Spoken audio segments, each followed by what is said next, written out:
माझी बदनामी करण्याकरिता माझ्यावर विरोधक बिनबुडाचे आरोप करून गुन्हे दाखल करतात असा पलटवार माजी नगरसेवक जितेंद्र ननावरे यांनी शुभम यादव यांच्यावर आरोप केला आहे। दैनिक राज्य लोकतंत्रने आज माजी नगरसेवक जितेंद्र ननावरे प्रकरणी प्रसारित केलेल्या बातमी संदर्भात नाण्याची दुसरी बाजू समजून घेण्याकरिता दैनिक राज्य लोकतंत्रने माजी नगरसेवक जितेंद्र ननावरे यांना संपर्क करून माहिती घेतली। त्यांनी दैनिक राज्य लोकतंत्रला अशी माहिती दिली व ती माहिती पुराव्यासह दिल्या कारणाने आपण म्हणू शकतो दैनिक राज्य लोकतंत्र नाण्याच्या दोन्ही बाजू ऐकून पाहून घेऊन न्याय देण्याचे काम करतं। शुभम यादव यांनी माजी नगरसेवक जितेंद्र ननावरे यांच्यावर बिनबुडाचे आरोप करून त्यांना बदनाम करण्याचे कटकारस्थान रचल्याचे जितेंद्र ननावरे यांनी सांगितले।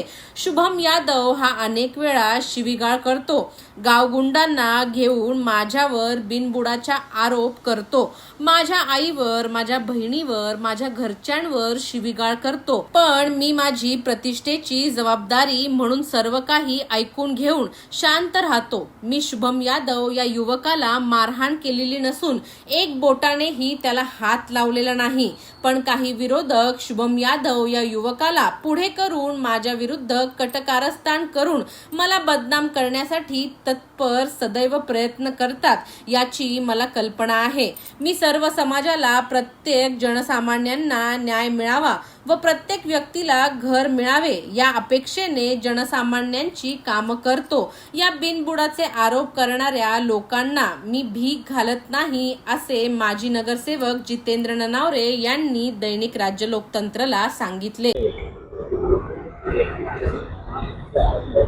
काय सांगाल, आज काल सायंकाळच्या वेळेला भोसरी पोलीस ठाण्यामध्ये आपल्या विरुद्ध एनसी दाखल झालेली अदखल गुन्हा नोंद झालेला आहे। SRAच्या प्रकल्प संदर्भात त्यांनी त्या ठिकाणी आपण अजित पवार यांना निवेदन त्यांनी दिलेलं आहे। का दिलास या कारणातून तुम्ही त्यांना म्हणजे शुभम यादव या युवकाला तुम्ही धमकी दिलेली आहे मारहाणी। मुळात हा आरोप चुकीचा आहे। असा काही प्रकार म्हणजे अजितदादांना अर्ज दिल्यामुळे मी त्याच्यावर धावून गेलो, शिवीगाळ केली असा मुळात कोणताही प्रकार नाही। सदर व्यक्ती हा आम आदमी पार्टीच्या नावाने काम करतो।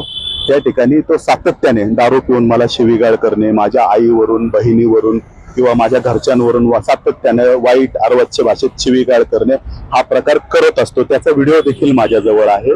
मुळात हा विषय SRAवर डायव्हर्ट करण्यासाठी हे षडयंत्र माझ्या विरोधात रचलं जात आहे। असा कोणताही प्रकार घडलेला नाही। हा आरोप साफपणे खोटा आहे। तर तो म्हणतोय की मी निवेदन दिलं तेव्हाच तुमचं नाव घेऊन तो म्हणतोय की माझी नगरसेवक सदर व्यक्ती, मी तुम्हाला पुन्हा एकदा सांगतो की ही व्यक्ती माझ्या विरोधात सोशल मीडियावर असेल किंवा दारू पिऊन महात्मा फुले नगर या ठिकाणी असेल राजकीय आरोप त्यांनी करावेत, माझं म्हणणं नाही, पण माझ्या आईच्या नावे, माझ्या पत्नीच्या नावे, माझ्या बहिणीच्या नावाने सातत्याने शिवीगाळ करणे हे कितपत योग्य आहे तुम्ही सांगा। आणि हा मुळात असा प्रकार नाहीये, SRAचा विषय नाही। SRAच्या बाबतीत सांगायचं म्हणलं तर SRAच्या नावाने ब्लॅकमेलिंग करणारे लोक हीच आहेत। मुळात यांना कसं यादीमध्ये काही तांत्रिक चुका असतील तर त्यांनी ते SRAच्या या ठिकाणी SRA ऑफिसमध्ये जाऊन अर्ज द्यावेत, त्या चुका क्लिअर करावेत।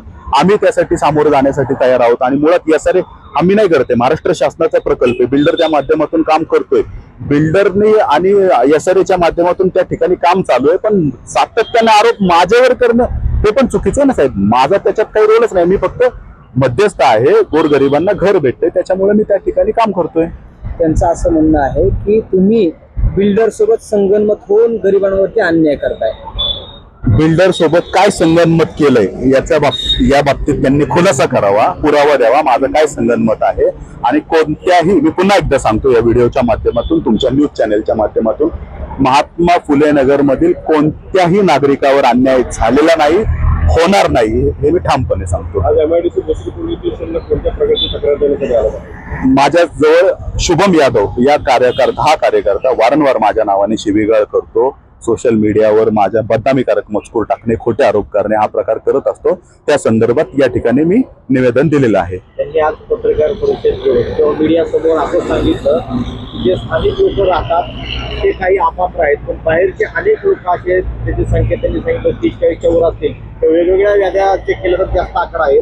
बाहेरच्या लोकांना तिथं पात्र केलं, तुमचे त्यामध्ये त्यांनी सांगितलं कार्यकर्ते आहेत, नातेवाईक आहेत, याबद्दल तुमचं मत? मुळात यसारे हा विषय असा आहे, त्या ठिकाणी 2,500 ते 3,000 घरांचा प्रकल्प चालू आहे. 2,500 ते 3,000 झोपड्या महात्मा फुले नगरमध्ये आहे. नंबरिंग करताना काही यादीमध्ये तांत्रिक चुका झाल्या असतील, नावं चुकली असतील, यादीतील काही नावं चुकीची आली असतील किंवा एखाद्याचं नाव दुसऱ्याच्या घरावर गेलं असेल, तर हा काही भ्रष्टाचार नाहीये, हा एकदम तांत्रिक चुका आहेत. तर त्या आपण म्हणजे आपण निवेदन देऊन किंवा मागणी करून त्या सुधारू शकतो.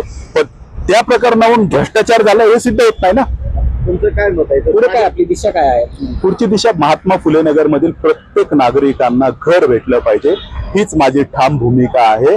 कोणत्याही नागरिकांवर अन्याय होणार नाही हे मी सत्य आणि या ठिकाणी तुमच्या साक्षीने सांगतो. आता जे काही पात्र धारकांची यादी आहे त्यामध्ये महात्मा फुले नगर मधल्या सगळ्याच नागरिकांना घर मिळाले, काय अपात्र आहेत त्यामध्ये? काही अपात्र आहेत, सगळे ज्यांचे पुरावे आले नाही ते अपात्र आहेत. आता पुन्हा आम्ही जे अपात्र राहिले आहेत त्या नागरिकांकडून पुरावे मागण्याचं काम चालू केलेलं आहे. काही दिवसातच तुम्हाला कळेल की नागरिक कोण पात्र राहते, अपात्र राहते. तुमच्यावर जे काही यादवांनी आरोप केले ते काही राजकीय अँगलने असतील? राजकीय अँगल आहे आणि त्यांचा काही वैयक्तिक स्वार्थ असू शकतो.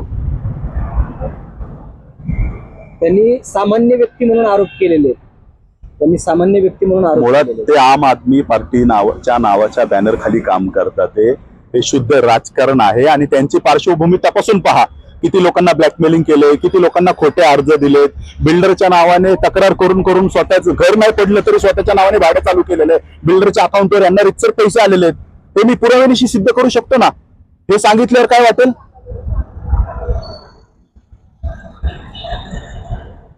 काय वाटतं स्थानिक नागरिकांना काय आवाहन कराल की त्यात तुमचं? मुळात महात्मा फुले नगर मधील नागरिकांना मी या व्हिडिओच्या माध्यमातून पुन्हा एकदा आवाहन करतो. ही लोक काही तांत्रिक बाबी ज्या राहिलेल्या आहेत त्या तांत्रिक बाबीचा बाऊ करून बिल्डरला आणि नागरिकांना बिल्डरला ब्लॅकमेल करतात, नागरिकांना समर्पित करतात आणि स्वतःचा स्वार्थ साधण्याचा प्रयत्न करतात. मी या व्हिडिओच्या माध्यमातून आवाहन करतो की कोणत्याही महात्मा फुले नगर मधील नागरिकांवर अन्याय होणार नाही याची मी 100% शाश्वती देतो.